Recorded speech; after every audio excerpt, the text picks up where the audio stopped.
Today, I have the great pleasure of speaking with Brad Mayne, who's the president and CEO of IAVM, the International Association of Venue Manager. His career is absolutely phenomenal. We're going to speak about how is it to work with Mark Cuban, which he did in Dallas, his best memories at the MetLife Stadium, and also what he sees coming for the entire industry as the president and CEO of IAVM. Enjoy listening to Brad Mayne.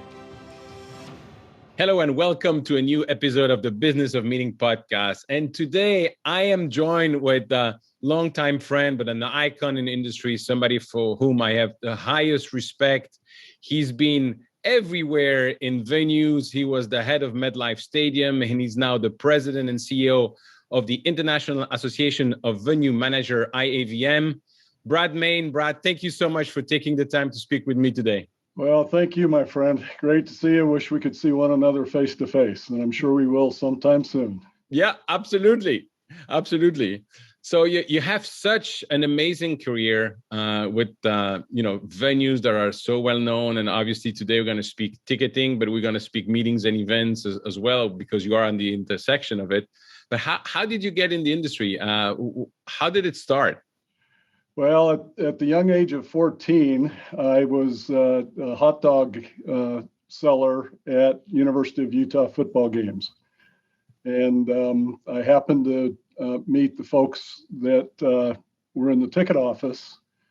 And when I turned 16, they were doing a lot of high school events, and they didn't have staff to sell tickets. And they asked me if I would do that. So I mostly rolled tickets. Baseball games, gymnastics, wrestling, most of those events were hosted by the university, but not held at the university itself. So, going off site, selling the tickets, reconciling them, et cetera. And then I was really fortunate. My dad wanted me to get a degree.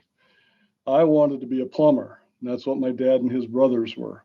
So while I was going to the University of Utah, for a degree, I was also going through apprenticeship to be a plumber, and this all will run into my experiences as a venue operator as well. But my brother was the assistant baseball coach and the assistant ticket manager when I was at the age to go to the university. So I got a scholarship, an athletic scholarship, to sell tickets in the ticket office for the athletic department.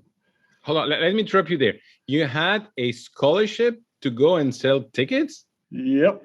I mean, you tell me, I look at you tell me you got a scholarship to play basketball. I get it, but a scholarship to sell tickets? It was very unique, and I was very fortunate. And then as I was in the ticket office, I believe I was a junior, my third year of college. Then they came to me and said, hey, we're doing special events and we need to market them. How would you like to be the person placing the advertisements? So I had the opportunity to do that. I was really fortunate. Just after I had left the university and was plumbing, they called me back and asked me to work the NCAA Final Four. And of course, that was the year that Bird and Johnson faced off against one another, which, helped propel the NBA in their broadcasts. So I had a real unique experience as a young professional. And I became a plumber for about 4 years. And then an opening happened where the Utah Jazz were playing. And I chose to take a major drop in compensation and get into what my degree was in. And from there, I was able to work myself up through the ladder pretty quick. And I've had a dream journey in being involved in pretty much every type of venue. So. That's fantastic. And we got to know each other just as you were joining IAVM, but you left MetLife Stadium. So you're the boss of MetLife Stadium. Were you fixing things as well that your plumber degree helped with MetLife Stadium?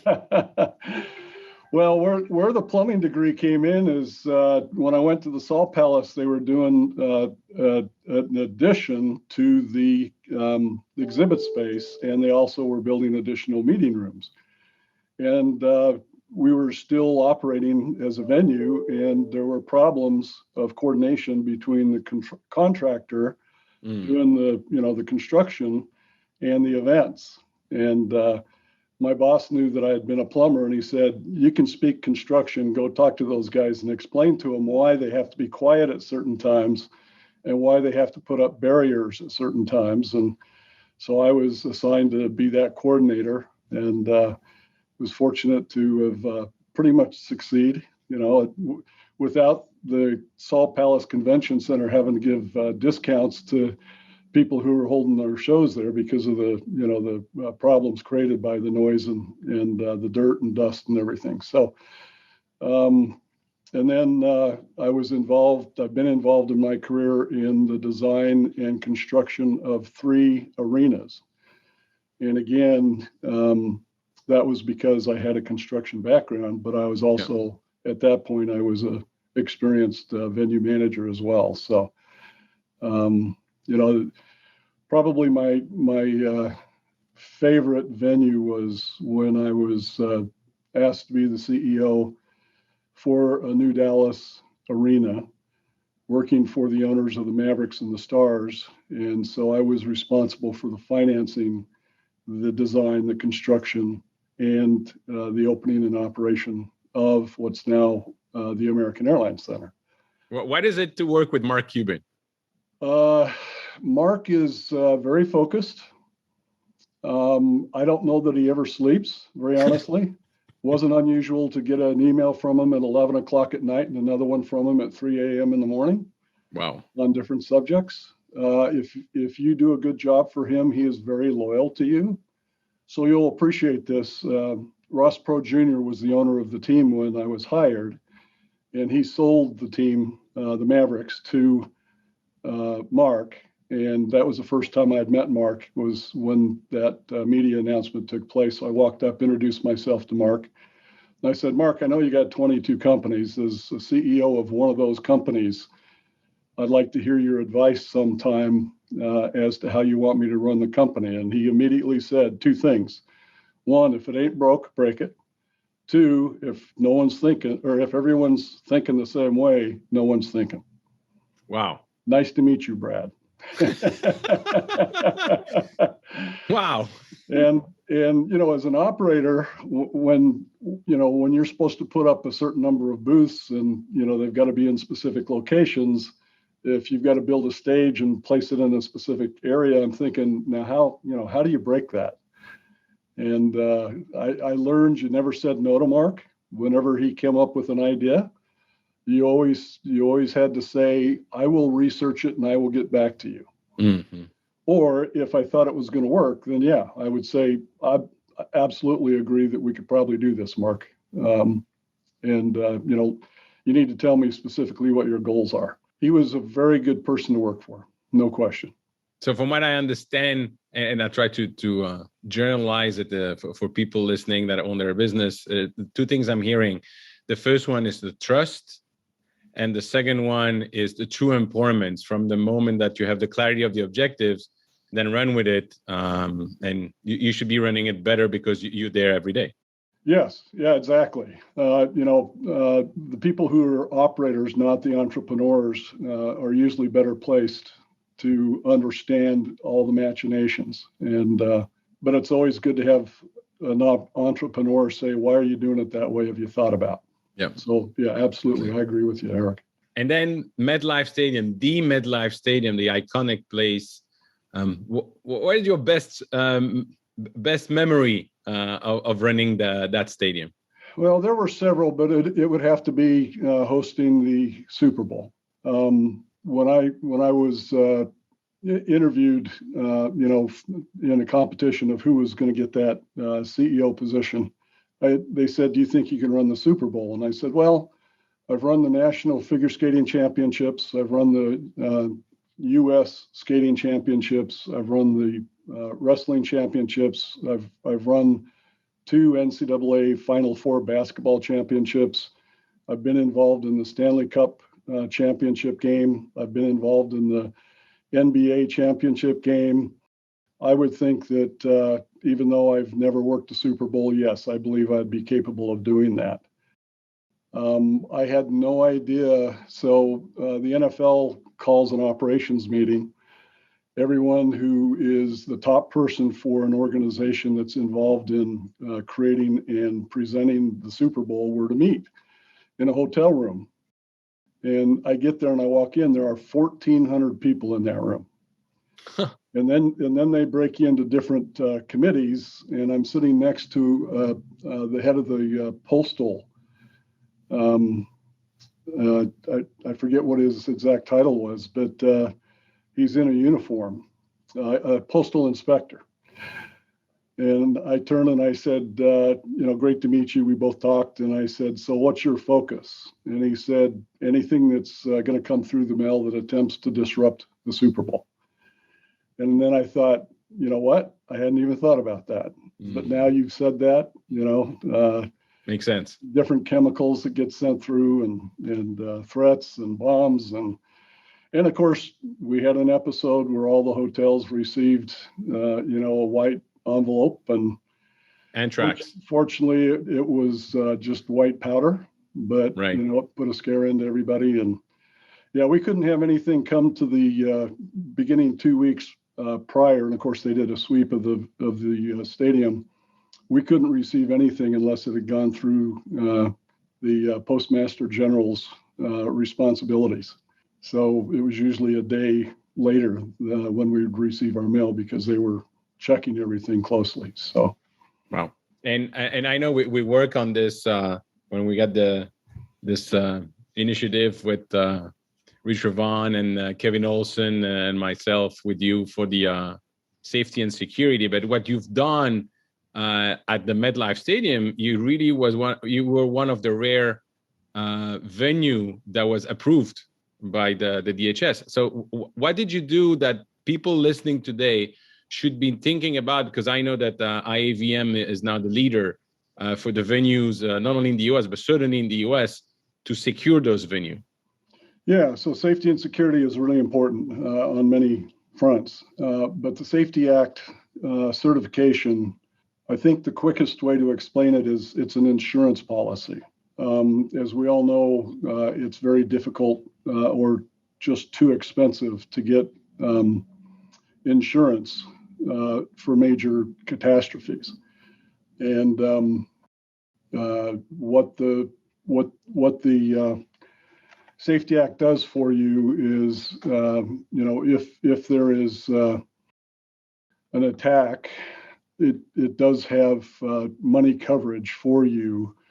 But more important than that, it actually is a very difficult, certification to get because of you have to put together a safety and security plan that can be as protective as possible. Mm-hmm. And the Department of Homeland Security is going to look at that with all of their expertise and tell you things that you have to step up on or things that are, that will allow you to get that certification.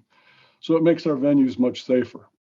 And of course, smaller venues might say, well, we're probably not going to have that kind of an attack in our venue, but we've seen more and more that the homegrown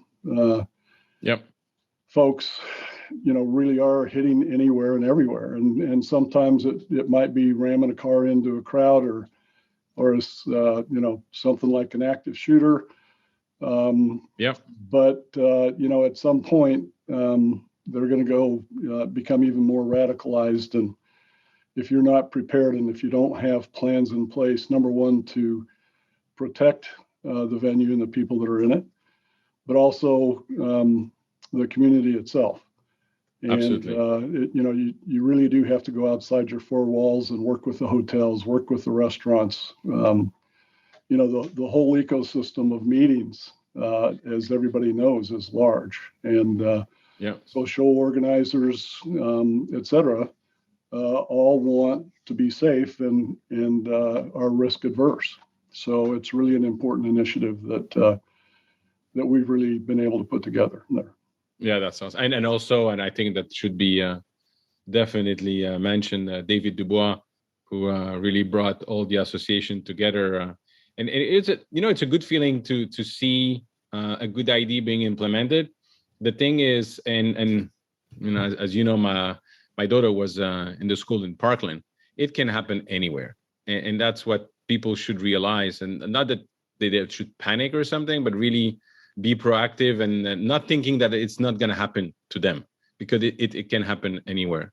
So I guess, you've seen it, the evolution. You were mentioning that the first time there was going to be a broadcast of the NBA game, or that really make a difference for the NBA to be broadcasted. So you've seen the change in the industry.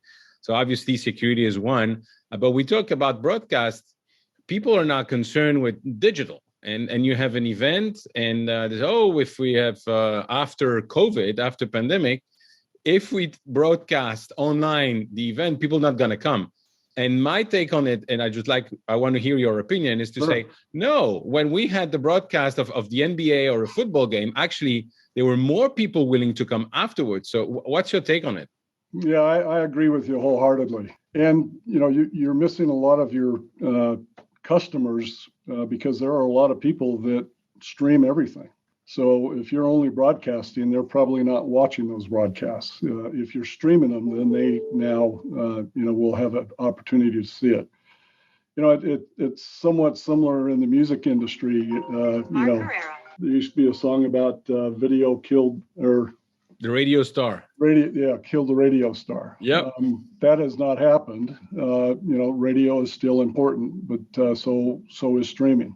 Yes, is there going to be a curve as to when people start moving to those other platforms? Yes, but if you're not, and this is something Mark Cuban taught me when we were designing the building. He said, you got to crawl before you can walk, and you got to walk before you can run. And if you're not building the building for future technologies, you're making a big mistake. And I think it's the exact same thing, streaming versus broadcasting. If you're not in the streaming industry, when it does swing and become, the dominant vehicle, to show your product, you're going to be behind everybody, and it's going to cost you money to buy a company or merge with a company, whatever. So, that is one thing that I think is really important for everybody to know and understand. I mean, we're all looking, we've done online meetings, virtual. Can't believe I couldn't remember the word virtual. I've been living it. And then, now we're going to hybrid. I think, there's going to be a place for hybrid moving forward. And if we aren't embracing it and understanding it, I mean, that our first virtual event was our annual conference, and we only had 5 weeks to put it together. We were dealing with force majeure language and stuff with the destination where we were supposed to be hosting it. But, that first one, we basically just recreated what we did live. And what we found out is our members were appreciative, because they're in the industry, saying, thank you for at least making this available to us. Can we have more networking opportunities? Mm-hmm. And then we also saw a lot of people who said, hey, I have never been able to attend Venue Connect because it's expensive. And in my venue, only 3 or 4 of the people that work in our venue can go. And so doing this online is probably the best thing that IAVM's ever done. Mm-hmm. And when we saw that, it was, all right, we've got to, we really have to put together a strategic business plan. What are we going to be doing online for our members moving forward? Yeah. So what you're going to be doing online, and what you're going to be doing face to face, and why? Right. And how are you going to present both? We've learned a lot. We've done a few more virtual events, and we got better rankings on our reviews. But that's the point. Don't be afraid of it. Embrace it. Don't be afraid to step forward and make something happen, and then you can make it better as you move forward. Absolutely. And we've seen it with Secretix. We the first one to use the blockchain, and we have the euro and all tickets being delivered like that. people are talking, they're afraid, I don't know what it is. And it was the same with mobile. A lot of people a year ago were saying, yeah, maybe one day, but our patrons like to have their tickets. Guess what? Now everybody wants mobile. Yep. So that is just a question of survival and integrating with the new technology. Yeah, and I can tell you, a travel story. I used to travel a lot when I worked for a private management firm, and I always wanted the printed ticket for my flight. And then one time I thought, oh, what the heck, let's try the digital, and I did, and I never went back. Yeah. Yeah, so if we're not changing our models, and associations, as you know, are very slow to move. Yes. So if we're not changing our models, we're not serving our members the way that we need to, and that's why everyone should be looking at their strategic plans. Is how are you going to digitize so you can get to the younger generation that the new younger generation that's coming into the business. They want to flip the tables as to who's in charge, and if you're not prepared for that and doing it digitally, you're going to be in for a big awakening. Absolutely. And talking about the new generation and the situation in all the venues where I don't know any venue who didn't have to lay off people or reduce staff. It's across the board. So now that we are reopening and slowly looking at the future, what would be your advice for business owners in the industry, but also for venue managers in terms of staffing all the events that they're going to organize? Sure. So over 70% of our membership were either furloughed or laid off. Wow. So that'll give you an idea of how hard the venues have been hit. 70%, 70. 70. Wow. And the fact that these are enterprise funds, so many people say, well, it's the government. If you need money, they'll give it to you. That's not the case.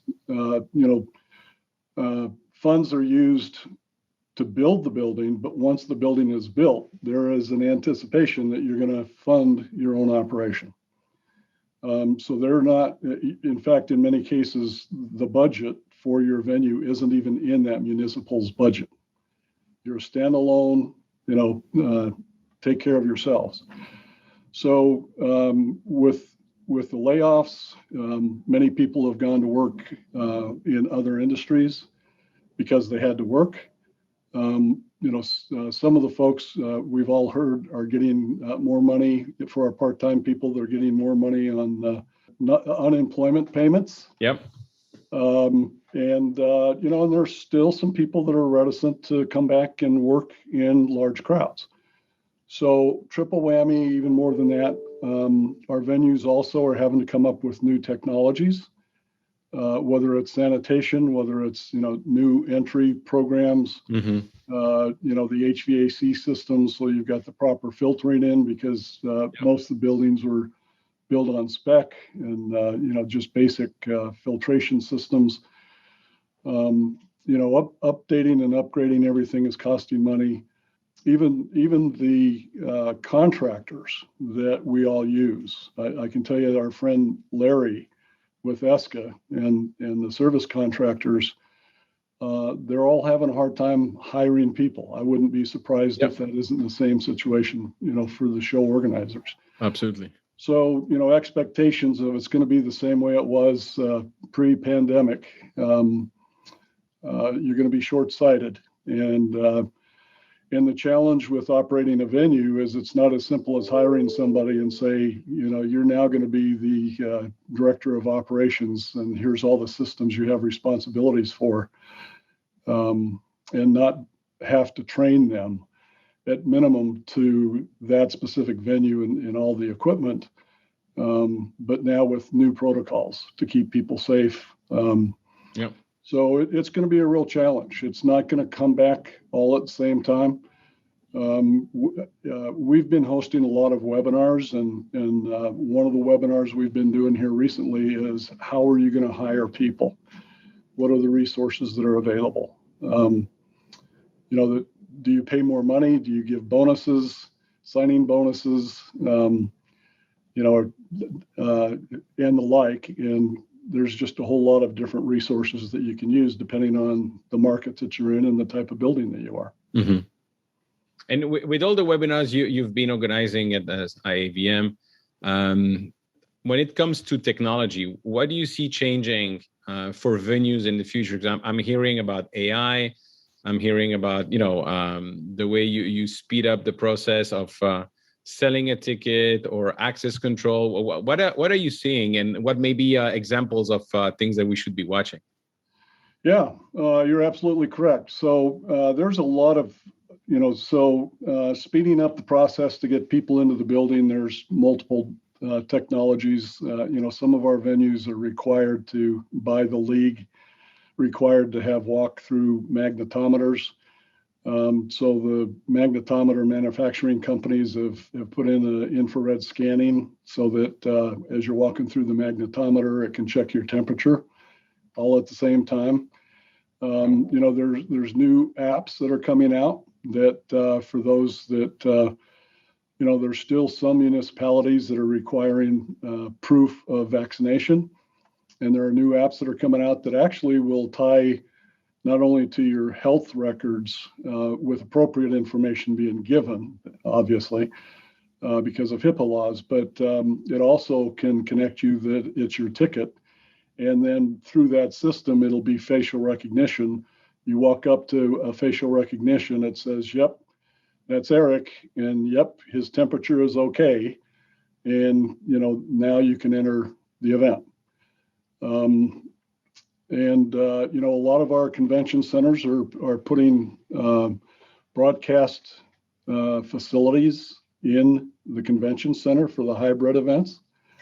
So somebody gives if you want the flexibility that somebody's a keynote speaker, but you also want to do it virtually, but you don't want them to do the exact same thing. So there's an incentive to go next year to actually hear the whole thing.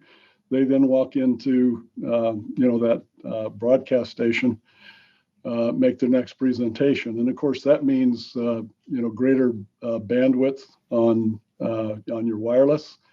And all those technologies, most of them now are also wireless. And so the bandwidth, not only for the customers that are coming in, but just to operate the building itself. Many of the show providers, whether it's entertainment or meetings, et cetera, are now going digital for registration and or selling the tickets. The NFL just came out and said everybody will have to use digital ticketing. And of course, there are going to be some folks that will not be able to do that. And they do have plans for how they're going to handle that. But they have come out and said, this coming year, it's got to be on your phone. Yeah, absolutely.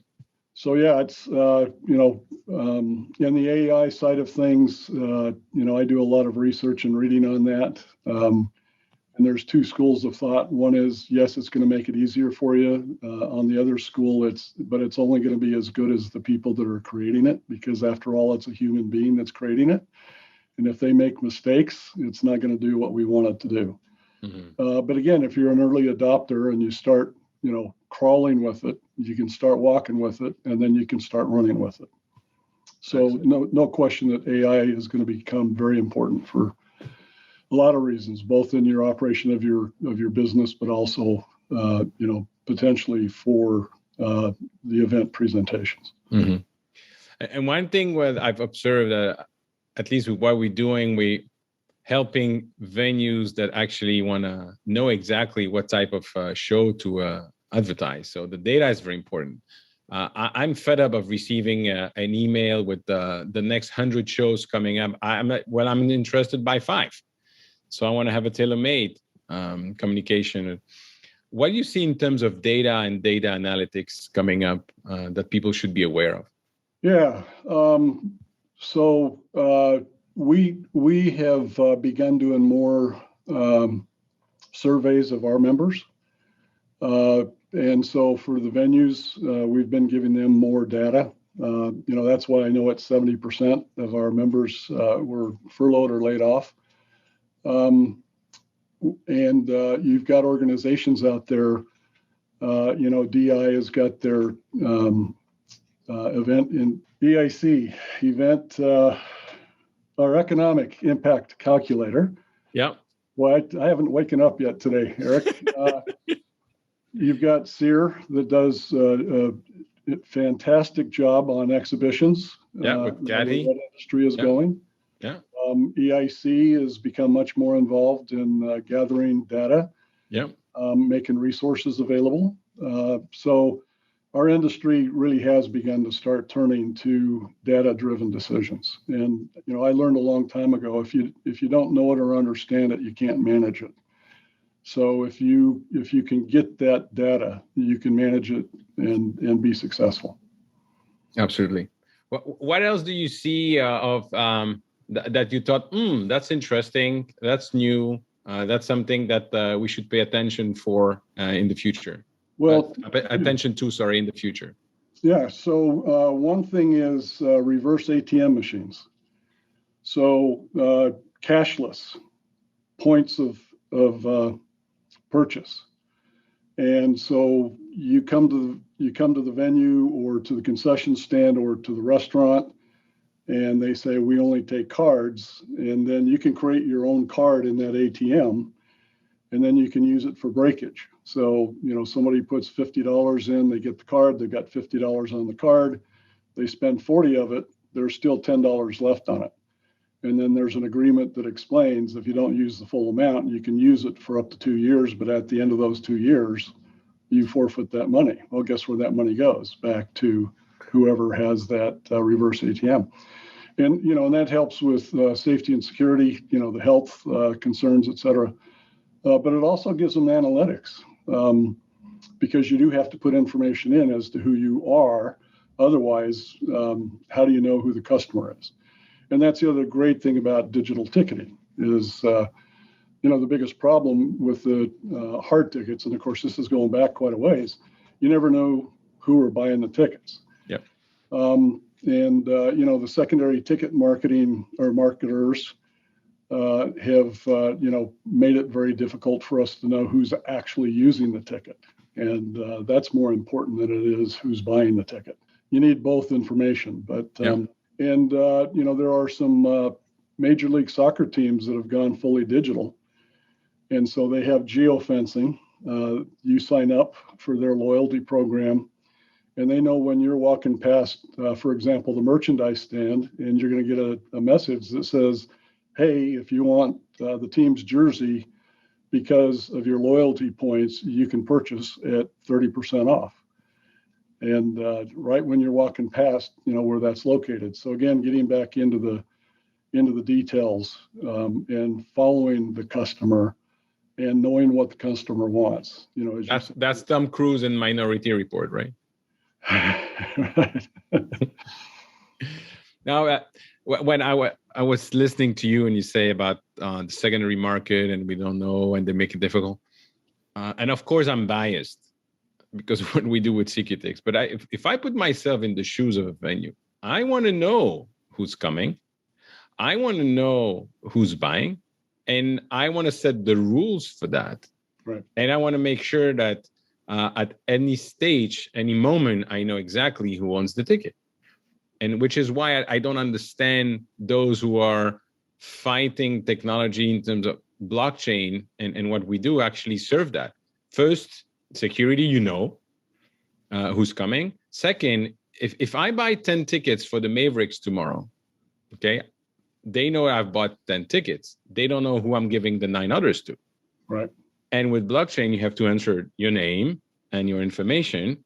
But also when it comes to, it's a smart contract. So you could say, listen, if you cannot come or if you want to resell your ticket, you cannot resell it at more than the face value or more than 10% of the face value. So that is really letting not only the real fan goes, but the venue knowing exactly who's coming. And in terms of marketing and in terms of, I'm going to go down my soapbox, but Well, and you're absolutely correct. And the sad thing is there's this contingency of secondary marketing companies that are well funded who are going into states and municipalities and getting legislation passed that says that the provider of the event and the venue it's being managed by cannot restrict the free market ability of these tickets. Yeah, well, yeah. And what they don't understand is the true fans that really want to buy the ticket are the ones that are losing, because when you go digital to purchase the tickets, this contingency of secondary markets goes in and buys a whole bunch of tickets, and then they up the price. So that's a double whammy. I can't get the good seat, and if I'm going to get the good seat, I'm going to pay double or triple. Yeah, that's no free market to me. That's monopoly or whatever you call it. For sure. Yep. Brad, I know you're extremely busy, and I really appreciate your time. I want to ask a personal question. That behind you, there's little football helmet, and there's a football in this glass. Yeah. What is it? Because I'm curious. Well, the football is the exact same football that was used to play the Super Bowl. So it's got the Super Bowl logo on it. And then the helmets, there's a Super Bowl helmet, there's a University of Utah helmet, there's a New York Jets helmet, and a New York Giants helmet.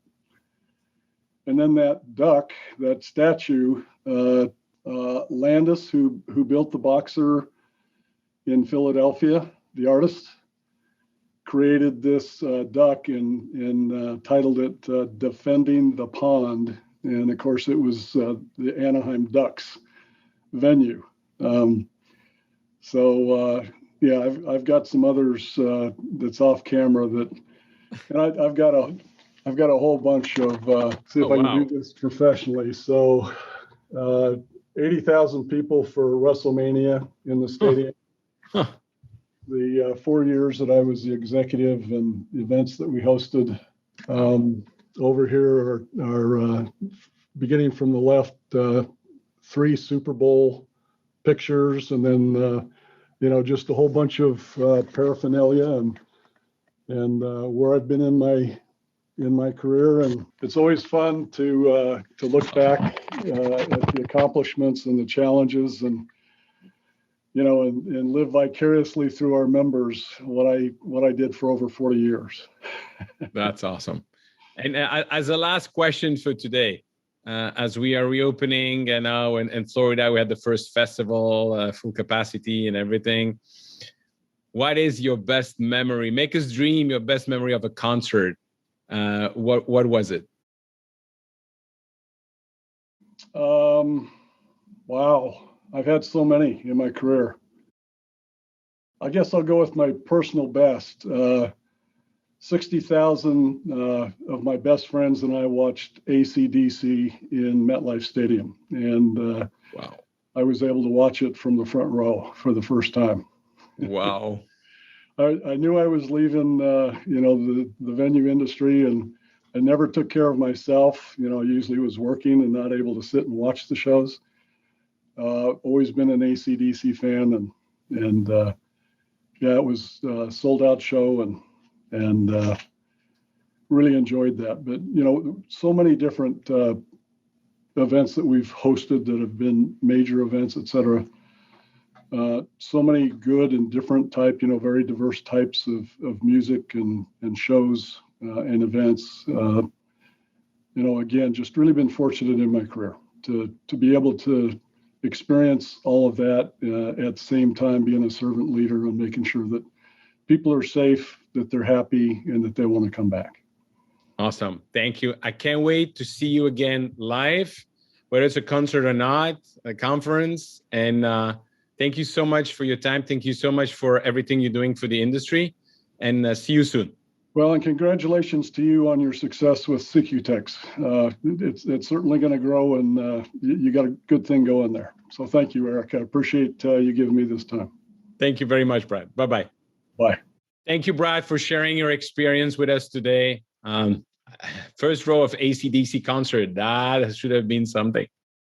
I look forward to seeing you soon as we are slowly and surely going back to live events. If you want to connect with me, please reach out on LinkedIn or join the Facebook group, www.eventbusinessformula.com/group for everything related to owning your business in the meetings and event industry. Thank you.